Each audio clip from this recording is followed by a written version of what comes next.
Okay, so let's unpack this. You know that feeling when you're just about to head out, maybe even just like to the grocery store? Mm-hmm. There's that kind of mental checklist, right? That little nagging thought, have I forgotten anything? Yeah, definitely. Now imagine that, but like amplified. You're prepping for a real trip, something bigger. Right. Involves more than just grabbing your keys. Exactly. It can feel like this tidal wave of information, things to do. It can be overwhelming. But what if we could kind of distill that, grab the essential bits, make it feel less like a chore and more like, well, getting ready for an adventure. That's basically the journey we're taking today, isn't it? It is. We're going to deep dive into the language and the nitty-gritty of travel. Exactly. And our map for this exploration is actually really interesting. Oh, yeah. Yeah, we've been looking at a transcript from a YouTube video. It's from English Podcast Zone. Okay. And it features Marco and Erica, they're English language teachers, and they're having this really natural conversation, just getting ready for a road trip. Ah, okay. So it's meant for language learning, but it gives us more. Precisely. What's so great is their chat, well, yeah, it's designed to teach English. It gives us this fantastic snapshot. Like of the common phrases. Yeah, and the thinking behind getting ready to travel, it's like real-world language in action, a peek behind the scenes. Right, not just textbook stuff. So think of this as your express lane. We're pulling out the useful phrases, the key ideas about planning and actually, experiencing travel. All from this one dialogue. Yeah. By the end, you should have some sharper vocabulary and just a clearer sense of how to talk about travel yourself. Sounds good. So let's set the scene then. The dialogue starts off with Erica asking a question, right? Yeah, a question that honestly everyone's asked. Which is? She asks, are we all ready to go? It's that universal check-in, isn't it? Totally. Coffee run or cross country? Exactly. And that simple question immediately brings us to our first key term they discuss. Okay, which is? Road trip. Ah, yes, a classic. Erica defines it as, getting in the car with family, driving somewhere for vacation. Mm-hmm. And she mentions it's big in North America. Yeah, a bit of cultural context there. Makes you wonder about similar things elsewhere, True. And she says she's been on a million of them. Yeah, a slight exaggeration probably. But it gets the point across, she knows road trips. Right. And the next phrase is directly tied to actually starting that road trip. Okay. It's the car's packed. Right. Seems simple enough. On the surface, yeah. It just means everything you need, bags, snacks, whatever. It's in the car. But it implies more like a sense of completion. Exactly. Readiness. That loading up part is done anyway. Gotcha. Okay, so we've got the starting point, couple of key phrases. Let's jump into how the conversation actually, unfolds. It gets going pretty quickly, doesn't it? Yeah, it really echoes that last-minute energy, getting out the door. What's really striking is that rapid exchange. Yeah. The car is packed. We have munchies and music. Yeah. And the map's in the car. Did you get the camera? Got it. Did you fill up the tank? Yep, it's all set. It's just bang, bang, bang. A great example of running through those checks. Totally. And did you notice that little phrase, got it? Yeah, very quick. So concise, but it works perfectly, right? Just the quick confirmation. Task done. Tick. It makes you think about all those little language shortcuts we use constantly. Without even noticing, yeah. Yeah. Then comes that almost inevitable question, the fear of forgetting question. Ah, yes. You're sure we're not forgetting anything? Right, and the reply is just as telling. I'm sure we've got all our bases covered. Got all our bases covered. That's a good one. Yeah, Erica explains it as having everything ready, totally prepared. And the examples help, like prepping for a hurricane or just have your keys, wallet, passport. Right, it paints a clear picture. Thoroughness. And it's broader than just travel, isn't it? Oh, absolutely. They touch on that. Work projects, planning events, anywhere being prepared is key. Makes you wonder where that phrase actually comes from. Baseball, maybe? Could be. Yeah. And then, okay, checks are done. Feeling prepared. Time to go. They use that classic phrase. Well, let's get going then. The verbal cue. Let's actually start. Yeah, let's get going. Super fundamental. Marco points out it just means let's start or let's go. But then he shows how versatile it is. Right. With examples like let's get cooking or let's get out of here. Let's get down to business. Yeah. Same structure, totally different meaning depending on that next verb. It really shows how context is everything in language. It really does. And speaking of needing to get going, the dialogue takes this little, very relatable detour. Ah, the pit stop. Yes. Erica asks, do you think we can make a pit stop? And then immediately gives the Very human reason. I forgot to go to the bathroom before we left. Huh. Been there. Yeah. Everyone's been there, right? Totally. It just shows even with the best planning, basic needs, well, they pop up.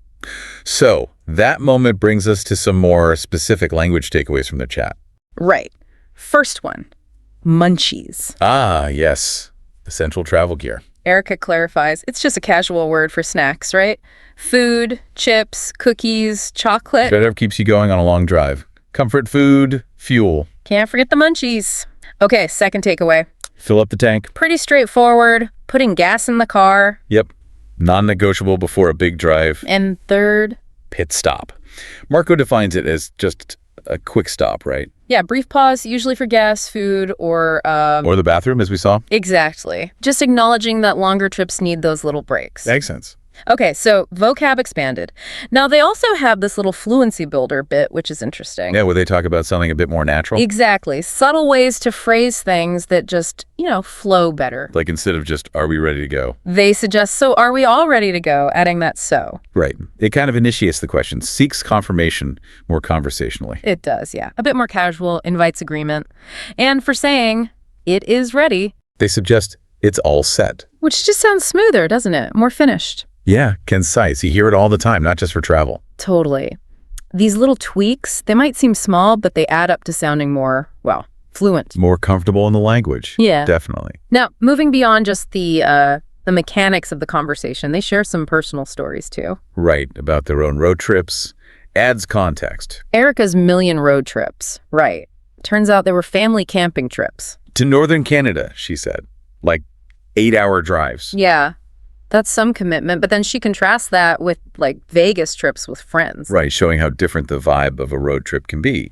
Family versus friends, structured versus spontaneous. It really highlights that road trip covers a lot of ground, so to speak. Yeah. And this leads them into talking more broadly about travel itself. Yeah. They pivot from the road trip specifics to that more universal urge to explore. Getting out of routines, gaining new perspectives. That's a huge benefit, isn't it? Absolutely. It really makes you think about how your own travels might have shifted your view on things. It's more than just seeing the sights, right? They talk about learning, personal growth. The connections you make when you're outside your usual bubble. Yeah. And travel exposes you to so much diversity, different cultures, traditions, ways of living. From simple greetings to deep-seated customs, it just broadens your understanding. And the food. They definitely highlight the food. Oh, yeah. Trying local dishes, Italian pasta, Japanese sushi, Mexican tacos, Indian curries. It's such a direct and usually delicious way to connect with a culture, discover new tastes. And language comes up again, too. Even learning basic greetings shows respect, right? Makes interactions better. Totally. And being immersed is often the best language teacher, isn't it? For sure. Plus, meeting people, locals, other travelers, sharing stories, getting different perspectives, that's huge. They also really emphasize the personal growth aspect. How travel pushes you out of your comfort zone. Exactly. Navigating unfamiliar streets, trying weird food, dealing with unexpected stuff. It builds confidence, adaptability, patience maybe. Definitely patience. And they make a good point that even exploring nearby places, like a different part of your own city, can give you that sense of discovery. So the core message is really about learning, experiencing, and appreciating the world. Yeah. Okay, so building on that, let's get into the more practical side. Preparing for a journey. Right. Good preparation makes a huge difference, doesn't it? Absolutely. Choosing where to go, getting documents sorted, packing smart, learning about the place. Choosing the destination first, it depends so much on what you want, right? City buzz, nature, relaxation, adventure. And practical stuff like weather, time of year, that all factors in. And the essentials. Checking visas, making sure your passport's valid for long enough. 6 months beyond your return. Oh yeah, crucial details. Easy to overlook, big problem if you do. Then transport. Booking flights early, checking baggage rules. Or trains, buses, boats. Or a road trip, like Marco and Erica. That freedom to explore. And packing. Weather-appropriate clothes are key. Comfortable shoes. Cannot emphasize comfortable shoes enough. Right. Plus personal items, meds, chargers, maybe a small first aid kit, a notebook. Good call. And learning about the place beforehand. Not just tourist spots, but history, customs. Basic phrases in the language again. Shows respect, Helps you connect. Researching local food, events, also being aware of local rules like dress codes or photo restrictions. Money's another big one. Local currency, cards versus cash, telling your bank you're traveling. Yeah, avoids getting your card blocked. Been there. Accommodation hotels, hostels, rentals. Booking ahead is usually smart, especially in busy times. Checking for things like breakfast or Wi-Fi can make a difference too. And tech helps so much now. Smartphones for maps, translation. Offline apps are lifesavers. Definitely. And travel insurance. You hope you don't need it. But if something goes wrong, lost luggage, cancellations, medical stuff, you'll be glad you have it. It's what's peace of mind, really. And after all that planning, the final, maybe most important thing. An open mind. Flexibility. Exactly. Because things will go off plan sometimes. Being able to roll with it makes the trip better. Okay, planning's done, bags are packed. You're actually setting off. That feeling. Yeah, there's that unique buzz, isn't there? Anticipation, excitement. Doesn't matter if it's a plane, train, car. It's that threshold moment, starting the adventure. Airports have their own whole vibe. Check-in, security, waiting at the gate. A mix of eagerness and maybe a little stress sometimes. Yeah. Train travel feels different, usually more relaxed, watching the scenery. Dining cars can be cool, and train stations themselves are often amazing buildings. Road trips, back to that. Offer that freedom, right? Your music, your schedule, stopping whenever. Each way of starting shapes the journey differently. Buses, boats, too, they have their own charm. And you can meet people even during the journey. Chats with fellow passengers. True. It's often a mix of emotions, starting out excitement, nerves maybe. And small challenges can pop up early, delays, whatever. But like you said, it becomes part of the story. Part of the adventure. And just observing the world from that moving window, whatever it is, gives you a fresh perspective. The journey itself is part of the discovery, not just getting there. Absolutely. Full of little moments. So you've arrived, stepping into that new place. First impressions. Often it's just a lot. Sights, sounds, smells, all new, hitting you at once. A real sensory experience. Yeah. And then the practical stuff kicks in, getting to where you're staying, navigating from the airport or station. Figuring out taxis, buses, the metro, maybe asking for directions. Which can be its own mini adventure. Then finally reaching the hotel or hostel. That relief. Drop the bags, take a breath. Right. And then stepping back outside for the first real look around. Streets, buildings, people, just soaking it in. And for many, the first mission is food. Oh, yeah. Trying local food is essential, isn't it? Street food, a cafe, a restaurant. Those first tastes are often so memorable, a real connection to the culture straight away. And sometimes, getting a bit lost on that first walkabout. Can lead to the best discoveries, right? Hidden alleys, cool little shops. Totally. And talking to locals, even just briefly, can give you great tips. There's definitely an adjustment period, though. Weather, time zone, food habits. You got to be patient with yourself. Yeah.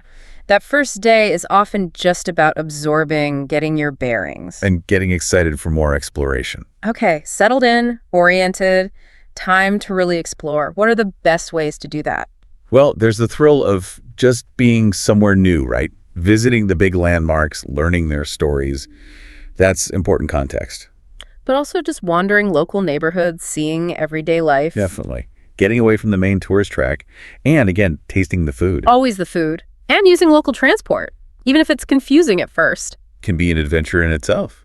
See the place differently. And seeking out nature, too. Parks, trails, beaches. Yeah, offers a different perspective, maybe some peace and quiet, plus cultural stuff, performances, festivals, markets. Really immersing yourself. And meeting people along the way continues to be valuable. Absolutely. And embracing getting lost sometimes.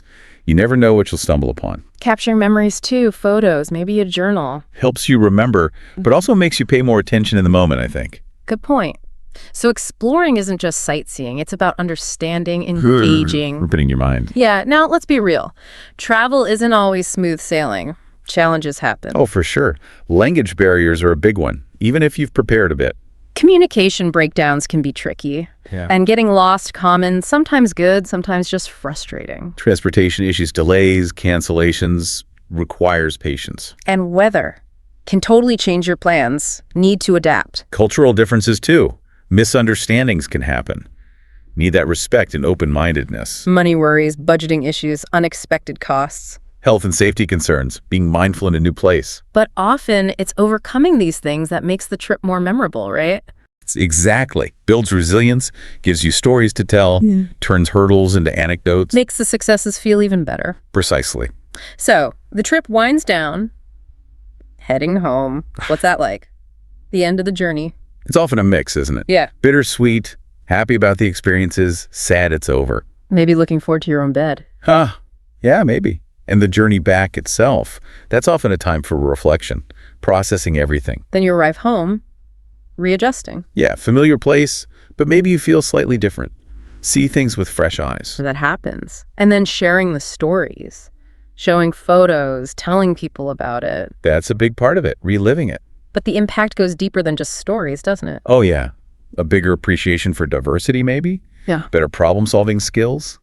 More adaptability. A fresh perspective on your own life, your own community. It can spark lifelong learning, too, wanting to know more about places you visited. And the memories themselves are treasures, right? Something you carry with you. Absolutely. And often, one trip just makes you want to plan the next one. The travel bug. It does. Now, before we finish, let's quickly revisit that key vocab from the English podcast zone. Chat, lock it in. Good idea. So, being prepared, ready to leave, or all ready to go means you're set to depart. Okay, If everything's inside, the car or bag is packed. got it. Snacks or munchies. Essential munchies. Putting gas in the car is to fill up the tank. Right. If something's ready, it's all set. Having everything prepared is got all your bases covered. Nice idiom. To start or leave is to get going. Okay. A long car trip is a road trip. The main topic. And a quick stop is a pit stop. Perfect. And they also mentioned the trunk at the back of the car. Right, and a passenger is someone not driving. A highway or freeway is a major road. A rental car is one you borrow and pay for. And a highway toll is that fee for using some roads. Yeah, a really practical set of terms for travelers. Definitely underscores the kind of language we use all the time when talking about trips. Absolutely. So, wrapping up this deep dive, the key takeaways seem clear.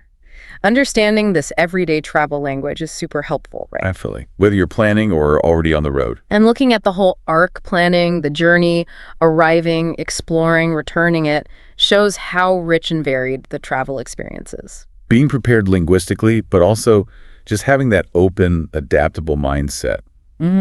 It really enhances things. It really does. So this brings us to a final thought for you listening in. Think about your own travels, past, or maybe ones you're dreaming about. Yeah. What were some unexpected moments? Ever hit a language barrier? Right. Had to suddenly change plans? How did those things actually shape the trip? And maybe reflect on whether knowing a few more key phrases or just approaching it differently might have changed those moments. Interesting to consider, right? Yeah, and maybe this whole discussion has sparked an idea for your next adventure. Could be. You might want to check out that original English podcast zone video, or just look for other travel or language resources. Lots out there to explore. Ultimately, every journey, big or small, is a chance to learn, to grow. And make some amazing memories. Exactly. Thanks for exploring the world of travel with us on this deep dive. Until our next exploration.